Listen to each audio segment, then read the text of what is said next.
Hello friends, स्वागत है हमारा यूट्यूब चैनल पर। और इस बार भूगोल सब्जेक्टिव पूरा भूगोल का जो पहला चैप्टर है संसाधन एवं विकास, उस चैप्टर को पूरे अच्छे से पढ़ेंगे, रिवाइज करेंगे। तो चलिए वीडियो को शुरू करते हैं। तो जिसमें हमारा है कि संसाधन एवं विकास है, तो चैप्टर का नाम हो गया। आगे बढ़ते हैं। हम आगे जब बढ़ते हैं तो इसमें हमें क्या क्या पढ़ना है, हमें उसे देखना है कि इस सब्जेक्ट में बेसिकली हमें पढ़ना क्या क्या है। इस अध्याय में 20 है, तो हम इस अध्याय में संसाधन पढ़ेंगे, संसाधन का वर्गीकरण पढ़ेंगे। कि संसाधन का वर्गीकरण कैसे होता है। जैसे संसाधन है तो उसका वर्गीकरण होता है उत्पत्ति के आधार पर, समाप्यता के आधार पर, स्वामित्व के आधार पर, विकास के आधार पर, और भी चीज़ें हैं। जैसे देखिए आगे हमारा संसाधनों का विकास कैसे होता है, संसाधन नियोजन कैसे करते हैं, भू संसाधन क्या है और भारत में भू संसाधन। और आगे हमारा भारत में भू उपयोग प्रारूप, भूमि निम्नीकरण और संरक्षण उपाय, मृदा संरक्षण, मृदा का वर्गीकरण, जलोढ़ मृदा और काली मृदा, लाल पीली। जैसे मृदा का वर्गीकरण हो गया तो इसमें हो गया जलोढ़ मृदा, काली मृदा, लाल और पीली मृदा, लेटराइट मृदा। आगे हमारा मरुस्थलीय मृदा, वन मृदा, और हमारा है मृदा अपर्दन और संरक्षण। तो हम शुरुआत करते हैं। तो शुरुआत करने के लिए हमारा सबसे पहला है संसाधन। संसाधन क्या चीज़ है? संसाधन क्या चीज़ है, तो हमें इसको जानना होगा, समझना होगा। तो हमारे पर्यावरण में उपलब्ध प्रत्येक वस्तु जो हमारी आवश्यकताओं को पूरा करने में उपयोग की जाती है और जिसको बनाने के लिए तकनीक उपलब्ध है, जो आर्थिक रूप से संभावित तथा सांस्कृतिक रूप से मान्य संसाधन कहलाता है। हम पिछली कक्षाओं में पढ़ते आए हैं कि संसाधन वैसा चीज़ है जो हमारे आसपास दिखता है। जैसे कोई भी चीज़, बेंच, टेबल वगैरह वगैरह, जो भी चीज़ें दिखती हैं वो संसाधन है। लेकिन यहाँ पर क्या बताया जा रहा है कि हमारे पर्यावरण में उपलब्ध प्रत्येक वस्तु जो हमारी आवश्यकताओं को पूर्ति करता है और जिसको बनाने के लिए हमारे पास तकनीकी उपलब्ध है और वो संभाव भी है तथा सांस्कृतिक रूप से मान्य है, वो संसाधन है। तो उम्मीद है कि आप समझ गए होंगे। चलिए आगे बढ़ते हैं। अगला है हमारा संसाधन का वर्गीकरण। संसाधन का वर्गीकरण कैसे किया गया है, मतलब कैसे किया जाता है। तो संसाधन का वर्गीकरण में है, संसाधनों का वर्गीकरण इस प्रकार किया जा सकता है। तो संसाधनों का वर्गीकरण इस प्रकार किया जा सकता है कि उत्पत्ति के आधार पर संसाधन, समाप्यता के आधार पर, स्वामित्व के आधार पर, विकास के स्तर के आधार पर। और इन सभी आधारों पर इतने इनके प्रकार हैं। जैसे उत्पत्ति के आधार पर, तो हमारा उत्पत्ति के आधार पर हो गया जैव और अजैव संसाधन। हम आगे पढ़ेंगे कि जैव और अजैव संसाधन क्या होते हैं, लेकिन यहाँ पर एक थोड़ा सा आउटलुक मतलब देख रहे हैं कि कौन से आधार पर संसाधन का वर्गीकरण कैसे किया गया है। समाप्यता के आधार पर हो गया हमारा नवीकरणीय, अनवीकरणीय। स्वामित्व के आधार पर व्यक्तिगत संसाधन, सामुदायिक संसाधन, राष्ट्रीय संसाधन। और विकास के आधार पर संभावी, विकसित, भंडार, संचित कोष। इसके 4 आते हैं। तो चलिए आगे देखते हैं। उत्पत्ति के आधार पर, उत्पत्ति के आधार पर संसाधनों का वर्गीकरण। उत्पत्ति के आधार पर संसाधनों का वर्गीकरण कुछ इस प्रकार किया गया है। जैव संसाधन उत्पत्ति के आधार पर हमने पढ़ा था 2, जैव और अजैव। तो जैव और अजैव में पहला है हमारा जैव संसाधन। तो जैव संसाधन का डेफिनेशन देख लेते हैं। जिन संसाधनों की प्राप्ति जीव मंडल से होती है तथा जिनमें जीवन व्याप्त है, जैव संसाधन कहलाते हैं। जैसे मनुष्य, वनस्पति जात, प्राणी जात, मत्स्य जीवन, पशुधन इत्यादि। इसका मतलब है कि जो भी संसाधन है जिसमें जीव है, यानी कि सजीव को हम जैव संसाधन कहेंगे। जो भी सजीव उन्हें हम जैव संसाधन कहेंगे। अगला हमारा अजैव संसाधन। अजैव तो देखने से ही पता चल रहा है कि निर्जीव वस्तुओं का बात होगा। तो यहाँ पर है कि निर्जीव वस्तुओं से बने सारे संसाधन अजैव संसाधन कहलाते हैं। जैसे चट्टान, धातु, मिट्टी। तो ये चीज़ अजैव संसाधन हो गया हमारा। यह जो चीज़ है हम पढ़ रहे हैं उत्पत्ति के आधार पर संसाधनों का प्रकार। तो आई होप कि आपको समझ में आया होगा। इसमें एक बार देख लेते हैं कि जो जैव संसाधन है ना, वो जीवित प्राणियों के लिए होगा, कि जो जीव मंडल से प्राप्त है। जो अजैव है वो हो गया आपको निर्जीव वस्तु से बना, जैसे चट्टान, धातु वगैरह वगैरह। अगला है हमारा समाप्यता के आधार पर, जो समाप्त होने वाला है उसके आधार पर। तो समाप्यता के आधार पर हमारा है नवीकरणीय, अनवीकरणीय। तो नवीकरणीय संसाधन क्या होते हैं? तो वे संसाधन जिन्हें भौतिक, रासायनिक या यांत्रिक प्रक्रियाओं द्वारा नवीकृत या पुनः उत्पन्न किया जा सकता है, नवीकरणीय संसाधन कहलाते हैं। जैसे सौर ऊर्जा, पवन ऊर्जा, जल, वन या वन्य जीवन। तो वैसे संसाधन जो नवीकरण योग्य हैं, यानी कि जिनका हम भौतिक या रासायनिक या कोई भी प्रक्रिया द्वारा हम उनको पुनः उत्पन्न कर सकते हैं। जैसे हवा हो गया, आपको सौर ऊर्जा हो गया, पवन ऊर्जा हो गया, जल, पानी। मतलब यह है कि भौतिक चीज़ जो कभी ख़त्म नहीं होता है। जैसे वन्य जीवन है तो हम उसको भी उत्पन्न पुनः कर सकते हैं। हमारा अगला है अनवीकरणीय संसाधन। अनवीकरणीय संसाधन तो वह संसाधन जो एक बार प्रयोग करने के बाद खत्म हो जाते हैं। इन संसाधनों के बनने में लाखों वर्ष लग सकते हैं। जैसे जैसे आपको पेट्रोल हो गया, कोयला हो गया, प्राकृतिक गैस हो गया, मतलब जो भी संसाधन है जो पृथ्वी के नीचे से निकाला जा रहा है ना, वो हो गया अनवीकरणीय संसाधन, जो एक बार प्रयोग करने के बाद खत्म हो जाता है और उसको बनने में लाखों वर्ष लग सकता है। चलिए आगे बढ़ते हैं। आई होप कि अब यह टॉपिक भी आपको क्लियर होगा। अगला है हमारा स्वामित्व के आधार पर, यानी कि मतलब स्वामित्व जैसे कि कोई व्यक्ति का होता है उसके आधार पर, तो व्यक्ति उसके आधार पर हो गया व्यक्तिगत संसाधन। तो व्यक्तिगत संसाधन, सामुदायिक संसाधन, राष्ट्रीय संसाधन। तो इसमें हमारा सबसे पहला देखते हैं व्यक्तिगत संसाधन क्या होता है। व्यक्तिगत संसाधन पढ़ेंगे अभी। व्यक्तिगत संसाधन जिन संसाधनों का स्वामित्व निजी व्यक्तियों के हाथ में होता है। तो यह आपको समझ में आया होगा कि प्राइवेट चीज़ें जैसे प्राइवेट स्कूल है, प्राइवेट पार्क है, तो जिन संसाधनों का वह स्वामित्व निजी व्यक्ति मतलब प्राइवेट व्यक्तियों के हाथ में होता है, वो व्यक्तिगत संसाधन है कहलाएगा। जैसे भूखंड, घर, अन्य जायदाद के मालिक निजी व्यक्ति होते हैं, कि जमीन जायदाद के मालिक भी निजी व्यक्ति होते हैं। नेक्स्ट हमारा सामुदायिक स्वामित्व वाले संसाधन। सामुदायिक स्वामित्व वाले संसाधन जिन संसाधनों का स्वामित्व समुदाय के सभी सदस्यों को उपलब्ध होते हैं। सामुदायिक बोलने से ही पता चल रहा है कि समुदाय के लिए होगा, तो वे संसाधन जो समुदाय के लिए उपलब्ध होते हैं, जैसे सार्वजनिक पार्क, पिकनिक स्थल, खेल के मैदान, तो ये सभी चीज़ जो है वो सामुदायिक संसाधन है। इसमें एक तो दो चीज़ें और है, जैसे कब्रिस्तान हो गया, शमशान घाट हो गया, तो उस पूरे मतलब समुदाय के लिए है। नेक्स्ट हमारा राष्ट्रीय संसाधन। राष्ट्रीय संसाधन देश में पाए जाने वाले वे संसाधन राष्ट्रीय संसाधन कहलाते हैं। मतलब देश में जितने भी सारे भी संसाधन हैं वो राष्ट्रीय संसाधन कहलाते हैं। यानी कि हम जितने भी अभी संसाधन पढ़े, अनवीकरणीय, नवीकरणीय, जैव, अजैव, निजी, ये वगैरह जितने भी चीज़ संसाधन हम पढ़े हैं, ये सभी राष्ट्रीय संसाधन के अंतर्गत आते हैं। तकनीकी तौर से सभी संसाधन राष्ट्र के होते हैं। हाँ, तो जैसे पता है कि तकनीकी तौर पर सभी जो संसाधन हैं वो राष्ट्र के हैं। अगर अगला हमारा अंतर्राष्ट्रीय संसाधन। अंतर्राष्ट्रीय संसाधन भी है। तट रेखा से 200 किलोमीटर की दूरी से परे खुले महासागरीय संसाधनों को अंतर्राष्ट्रीय संसाधन कहा जाता है। इन संसाधनों को अंतर्राष्ट्रीय संस्थाओं की सहमति के बिना उपयोग नहीं किया जा सकता है। तो जैसे भारत है, तो भारत के तट रेखा यानी कि जैसे हम मान लेते हैं कि हिंद महासागर का क्षेत्र, तो वहाँ से 200 किलोमीटर की दूरी के से उसके बाद 200 किलोमीटर की दूरी के बाद जो भी संसाधन है उसे हमको अगर उपयोग करना है तो हमको अंतर्राष्ट्रीय संस्थाओं से सहमति लेना होगा। और 200 किलोमीटर के अंदर जितने भी क्षेत्र हैं वो हो गए हमारे अपवर्जक आर्थिक क्षेत्र। अपवर्जक आर्थिक क्षेत्र जो भी चीज़ें हैं वो 200 किलोमीटर से जो पीछे है वो अपवर्जक आर्थिक क्षेत्र है। नेक्स्ट है हमारा विकास के स्तर के आधार पर। विकास के स्तर के आधार पर, विकास के स्तर के आधार पर भी संसाधनों को बांटा गया है। जैसे संभाव्य संसाधन। संभावित संसाधन वैसे संसाधन जो किसी प्रदेश में विद्यमान होते हैं परंतु इनका उपयोग नहीं किया गया है।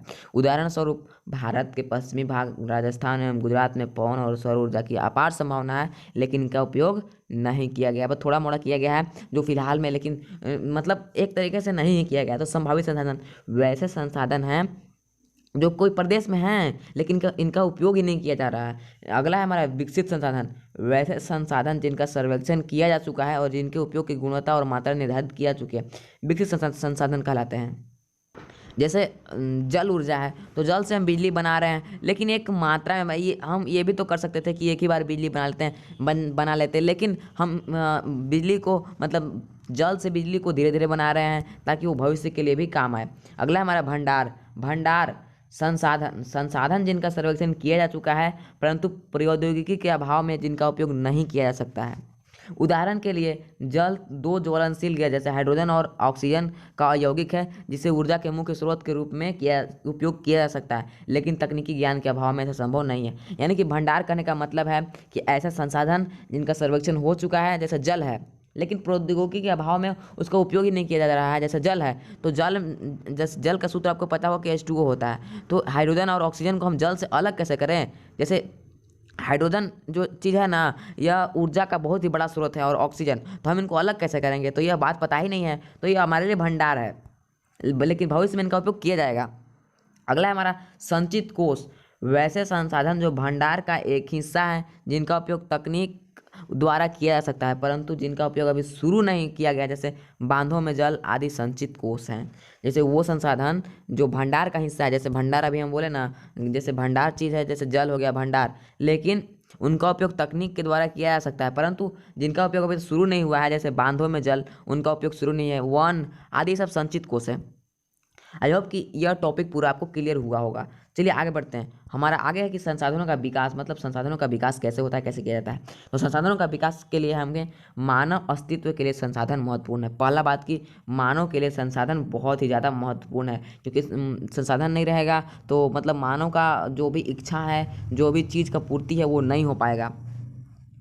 आगे जब चलते हैं तो ऐसा विश्वास किया जाता था कि संसाधन प्रकृति की देन है, इसीलिए मानव द्वारा इसका अंधाधुंध उपयोग किया गया, जिसके फलस्वरूप निम्नलिखित मुख्य समस्याएं पैदा हो गई। जैसे संसाधन है तो संसाधन जो उपयोग बहुत किया गया, मतलब अंधाधुंध उपयोग किया गया, और यह माना जाता था कि संसाधन प्रकृति की देन है, तो प्रकृति की देन है तो इसका अंधाधुंध उपयोग किया गया, जिसके कारण निम्न समस्याएं पैदा हो गई। तो समस्याओं को देख लेते हैं। तो समस्याएं हमारा, कुछ व्यक्ति लालचवश के कारण संसाधनों का, कुछ व्यक्ति हैं जिनके लालचवश के कारण संसाधनों का बहुत ही ज़्यादा ह्रास हो रहा है।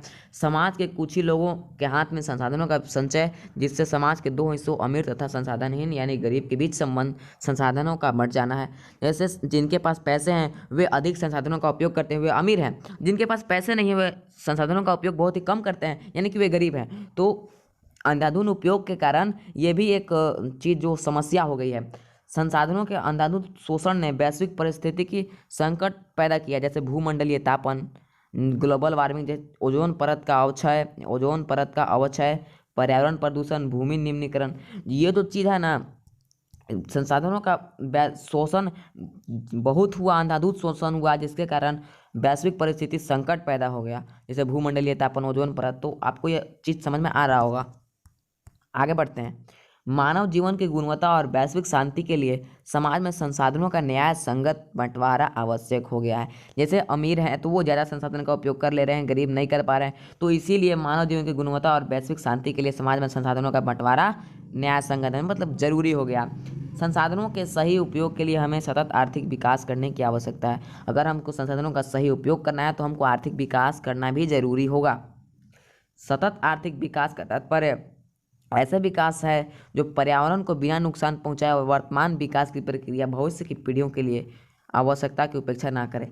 यानी कि सतत विकास की जो प्रक्रिया है वो ऐसी हो जो पर्यावरण को नुकसान भी न पहुंचाए, और वर्तमान विकास की जो प्रक्रिया है वो भविष्य में आने वाली पीढ़ियों के लिए कोई हानिकारक न हो। तो आई होप कि यह टॉपिक भी आपको क्लियर हुआ होगा। अब आते हैं संसाधन नियोजन टॉपिक पर। संसाधन नियोजन में है कि संसाधन नियोजन एक जटिल प्रक्रिया है। हमें निम्नलिखित सोपान है, जिसमें भारत में संसाधन नियोजन की बात हो रहा है। तो भारत में संसाधन नियोजन 3 चरणों में होता है। पहला चरण है देश के विभिन्न प्रदेशों में संसाधनों की पहचान कर उनकी तालिका बनाना। इस कार्य में क्षेत्रीय सर्वेक्षण, मानचित्र बनाना और संसाधनों का गुणात्मक एवं मात्रात्मक अनुमान लगाना व मापन करना शामिल होते हैं। जैसे भारत में 3 प्रक्रिया में संसाधन का नियोजन होता है। पहला प्रक्रिया है भारत के विभिन्न भागों में संसाधनों का पहचान करेगा। उसमें आता है हमारा मानचित्र भी बना लेगा, और मतलब संसाधन कितना है, उससे कितना लाभ होगा, इत्यादि चीज़ें। दूसरा नंबर पर संसाधन विकास योजनाएं लागू करने के लिए उपयुक्त प्रौद्योगिकी, कौशल और संस्थागत नियोजन ढांचा तैयार करना। जैसे संसाधनों का विकास, मतलब संसाधन विकास योजना भी लागू करना। जो हमारा सेकंड चरण है वो है संसाधन विकास योजना लागू करना। फर्स्ट में आता है कि पहचान करना, क्षेत्रीय मतलब जो भी क्षेत्र में संसाधन है उनका पहचान किया गया। दूसरे में है कि पहचान किया गया, मानचित्र बनाया गया। और दूसरे में आता है कि विकास परियोजना लागू किया जाता है, विकास परियोजना हमारा। और तीसरा चरण है संसाधन विकास योजनाओं और राष्ट्रीय विकास योजना में समन्वय स्थापित करना। संसाधन विकास योजना और राष्ट्रीय विकास योजना को मतलब अच्छे ढंग से चलाना, ये तीसरा। तो आई होप कि ये तीनों चीज़ आपको समझ में आया होगा। हम नेक्स्ट की ओर बढ़ते हैं। तो हमारा अगला है भू संसाधन यानी कि मृदा संसाधन। ये क्या चीज़ है, तो चलिए इसको देखते हैं। भू संसाधन, भूमि एक महत्वपूर्ण प्राकृतिक संसाधन है। जैसा कि आप सबको पता होगा कि भूमि एक बहुत ही महत्वपूर्ण प्राकृतिक संसाधन है। प्राकृतिक वनस्पति, वन्य जीवन, मानव जीवन की आर्थिक क्रियाएं, परिवहन तथा संचार भूमि पर ही आधारित है। इसका मतलब कि भूमि पर ही सब चीज़ आधारित है। जैसे मानव जीवन, वन्य जीवन, आर्थिक क्रिया, परिवहन, संचार, सब चीज़ तो भूमि पर ही आधारित है। मतलब धरती हमारी माँ है। भूमि एक सीमित संसाधन है, इसका हमें उपयोग सावधानी और योजनाबद्ध तरीके से करना चाहिए। आप लोग सोच रहे होंगे कि भूमि तो मतलब नवीकरणीय योग्य संसाधन है, लेकिन नवीकरणीय योग्य है, लेकिन हमको सावधानी से इसका उपयोग करना चाहिए, नहीं तो प्रदूषित भी तो हो जाएगा। आगे बढ़ते हैं तो भारत में भूमि संसाधन। अब भारत में भूमि संसाधन की बात करते हैं। लगभग 43% भू क्षेत्र मैदान है जो कृषि और उद्योग के विकास के लिए सुविधाजनक है। यानी कि 43%, भारत का 43% वो है भू क्षेत्र मैदान है जिसमें कृषि और उद्योग विकास के लिए सुविधाजनक चीज़ है। लगभग 30% भू क्षेत्र पर विस्तृत रूप से पर्वत स्थित है जो बारहमासी नदियों के प्रवाह को सुनिश्चित करते हैं, पर्यटन विकास के अनुकूल परिस्थितियाँ प्रदान करते हैं और पारिस्थितिकी के लिए महत्वपूर्ण चीज़ है। यानी कि 43% हो गया हमारा भू क्षेत्र मैदान और 30% हो गया हमारा पर्वत, और दोनों का ही उपयोगी चीज़ है। जैसे भू क्षेत्र है तो जिसमें उसमें कृषि हो जाएगा, और जो पर्वतीय क्षेत्र है उसमें नदी आएगा, बहुत अच्छा नदी, पर्यटन के लिए बहुत अच्छा चीज़ है। और लगभग 27% हिस्सा पठारी क्षेत्र है जिसमें खनिज, जीवाश्म ईंधन और वन इत्यादि पाया जाता है। यानी कि 27% जो है वो पठारी क्षेत्र है जिसमें खनिज, जीवाश्म ईंधन, वन इत्यादि पाए जाते हैं। तो ये तीनों चीज़ ही महत्वपूर्ण है। जैसे भू क्षेत्र मैदान में होगा कृषि हो जाएगा, और पर्वत में हो जाएगा कि वो मतलब पर्यटन देगा, और पठारी क्षेत्र में है खनिज, जीवाश्म ईंधन इत्यादि पाए जाएंगे। तो ये तीनों चीज़ ही बहुत ही मतलब लाभकारी चीज़ है। भारत में उपयोग भू प्रारूप, मतलब भारत में भू उपयोग प्रारूप, मतलब भारत में भूमि का कितना उपयोग किया गया उसको प्रारूप देखेंगे। तो भू उपयोग को निर्धारित करने वाले तत्व निम्न है। भौतिक कारक जैसे भूमि आकृति, जलवायु और मृदा के प्रकार। मानवीय कारक में जैसे जनसंख्या, घनत्व और प्रौद्योगिकी क्षमता, संस्कृति और परंपराएं इत्यादि।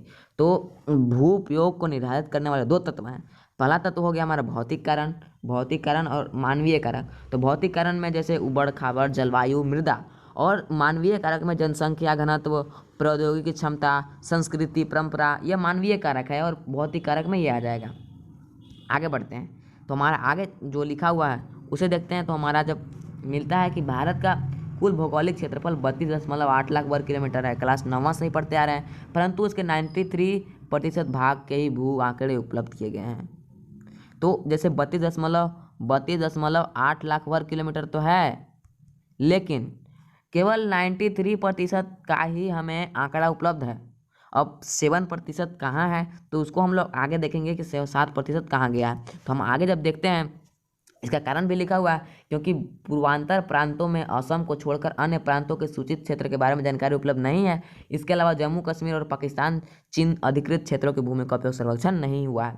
जैसे आप देखेंगे कि कुछ जो हिस्सा जो है वो पाकिस्तान हथियाया हुआ है, मतलब अब यह तो अफसोस की बात है, लेकिन हम इसे वापस लेकर रहेंगे।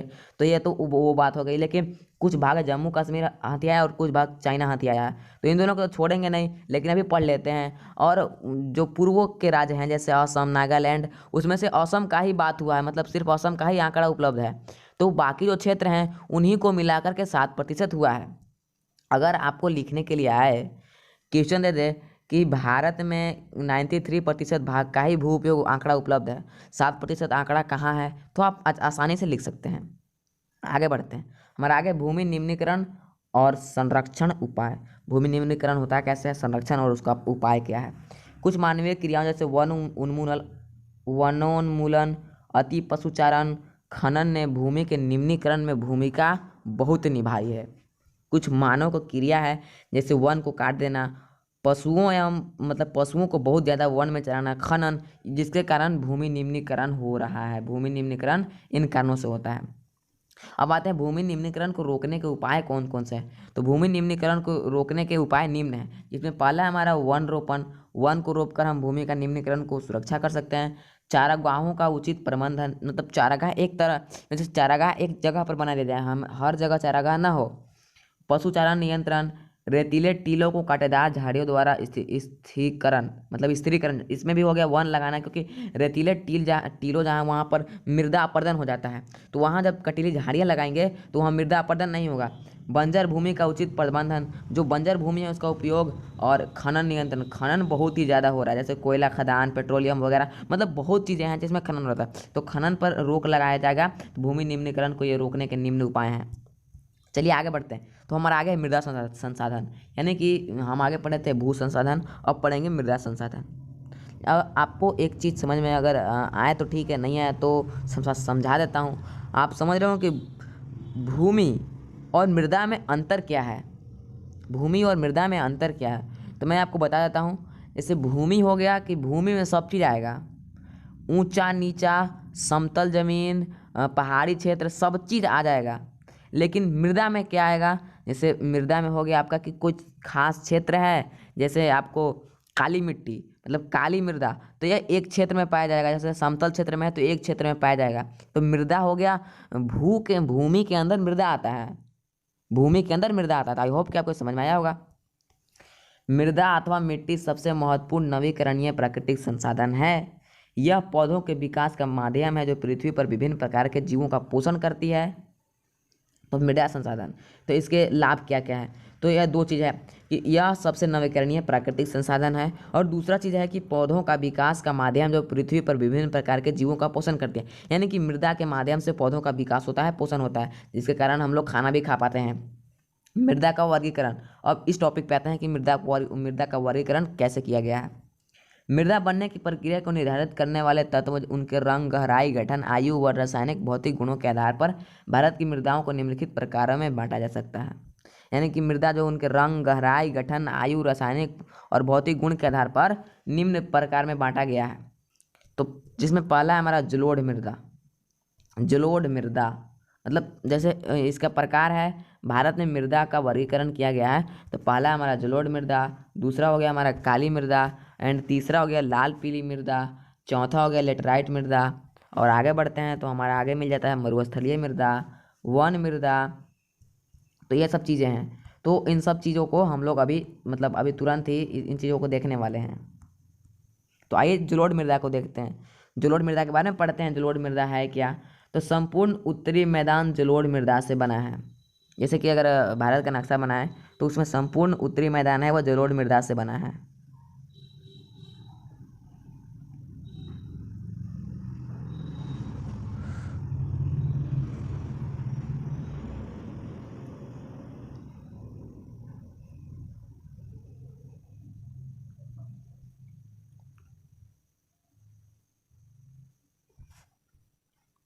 नेक्स्ट है पूर्वी तटीय मैदान, विशेषकर महानदी, गोदावरी, कृष्णा और कावेरी नदी के डेल्टे में जलोढ़ मृदा पाए जाते हैं।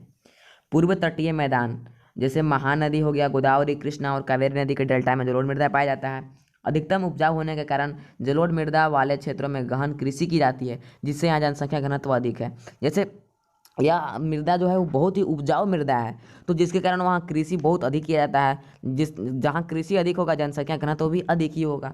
अधिकतर जलोढ़ मृदाएं पोटास, फास्फोरस और चूना युक्त होती हैं, जो इसे गन्ने, चावल, गेहूं और अन्य अनाजों और दलहन के फसल के लिए उपयुक्त मानी जाती है।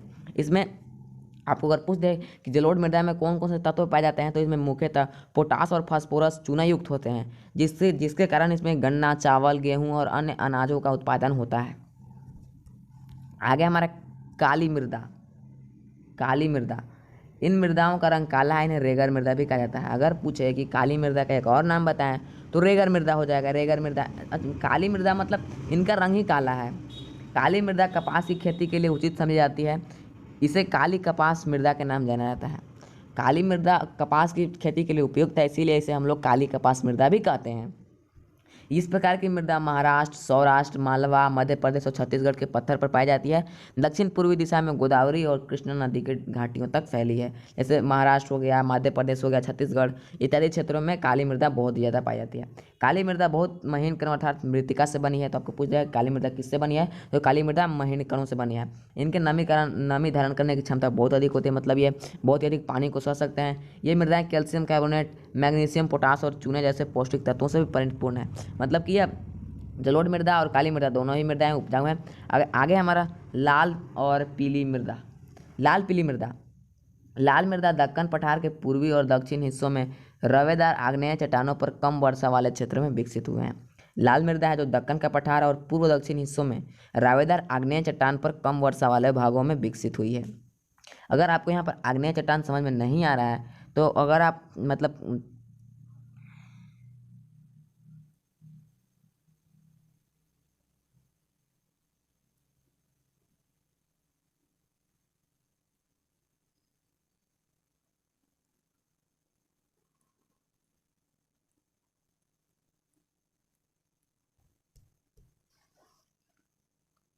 लाल मृदा दक्कन पठार के पूर्वी और दक्षिण हिस्सों में रवेदार आग्नेय चट्टानों पर कम वर्षा वाले क्षेत्रों में विकसित हुई है।